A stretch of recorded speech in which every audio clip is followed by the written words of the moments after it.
Welcome back to Face the Nation. We're joined now by the two leaders of that new House Select Committee on China, Congressman Mike Gallagher and Raja Krishnamoorthi. Welcome to the program. Thank you. You have your first hearing on Tuesday. What is the message you both hope to send with it?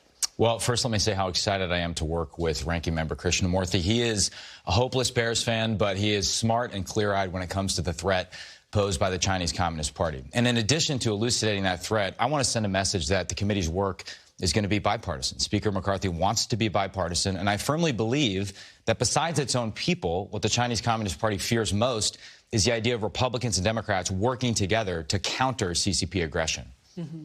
Well, the question is, can you maintain bipartisanship? The vote to create the committee was bipartisan, concerns bipartisan, but this spy balloon incident, things got very political very fast. How do you manage that?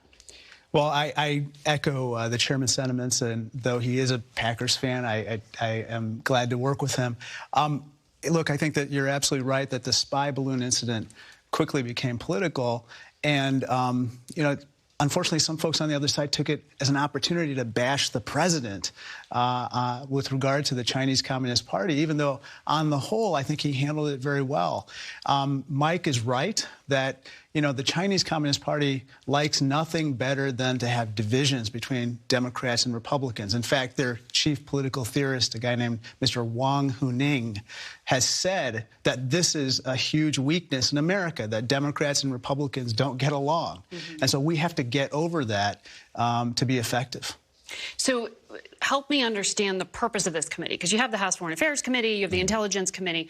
This committee was particularly focused, as I understand it, on the Communist Chinese Party threat, including here in the U.S. So what is the extent of the activities here in the U.S.? I know you, Congressman Gallagher, have been looking at police stations, Chinese police stations on U.S. soil. Well, I think the Chinese spy balloon incident illustrates perfectly that this isn't just an over-there problem. This isn't just a matter of some obscure territorial claim in the East China Sea. This is a right-here-at-home problem. This is a threat to our sovereignty. So yesterday, I went with a committee member, Democrat Richie Torres, to the site of one of these CCP police stations in the heart of New York, being used to harass and surveil Chinese dissidents. We then met with a group of Chinese students on American campuses that have been subject to harassment and in some cases physical assault. So we may call this a strategic competition, but it's not a tennis match. This is about what type of world we want to live in. Do we want to live in Xinjiang light, or do we want to live in the free world where we're free from fear, free to speak our minds, and free to choose our own future? Xinjiang, you're referring to where there are concentration camps for Muslim minorities in China.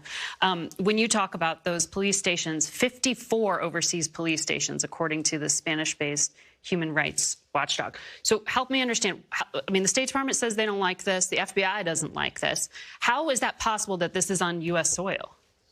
Well, unfortunately, there are certain nonprofit organizations that the Chinese Communist Party has used to try to do espionage and to crack down on Tibetans and Hong Kongers and Uyghur activists. And I'm very glad. Living in America. Living in America. In fact, my State of the Union guest was a Uyghur activist whose family has been imprisoned in China because she is speaking out against the genocide against Uyghurs in China. But one thing that I really want to bring to everyone's attention is that just at the same time that we are very concerned about the CCP going after Chinese origin people here, we have to make sure that in our conversations about Chinese origin people, we don't engage in any stereotyping or questioning people's loyalty. One of my colleagues, unfortunately, attacked Judy Chu, the first Chinese-American congresswoman in the United States Congress, saying that somehow she's not loyal to the United States. I find that offensive as an Asian-American myself. And I want to hear Republicans also echo that sentiment that I just made, because we have to make sure that in our conversations in the committee, we stay out of xenophobia and we make sure that we keep the focus on the Chinese Communist Party. In fact, this was a bipartisan agreement to create the committee, but House progressives voiced concerns because of what you just said. The vice chair of the Asian American caucus said they fear it'll feed into bigotry. So how do you stop your work from being distorted?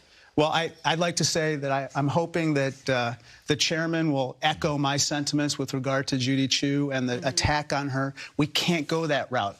Again, the Chinese Communist Party loves it when we are internally fractious and they like it when we are stereotyping. We have to avoid that, and we have to hold the Chinese Communist Party accountable for specific activities and deal with those. I think he asked you to call someone out. Well, let me say, we should not question anybody's loyalty to the United States. I think that is out of bounds. It's beyond the pale. If there are concerns about a specific organization, and as a matter of fact, the China Council for the Promotion of Peaceful Reunification is tied, directly subordinate to the United Front Work Department at the CCP, then we should work with our colleagues to apprise them that they might be targets for CCP United Front Work, CCP influence. As a former counterintelligence officer, I can tell you we are a soft target in Congress. But absolutely, we shouldn't question anybody's loyalty. And going forward, I think what's critical, and the reason we actually got the committee renamed to focus on the Chinese Communist Party, is to constantly make that distinction between the party and the people. And the people are often the primary victims of the CCP's aggression and repression.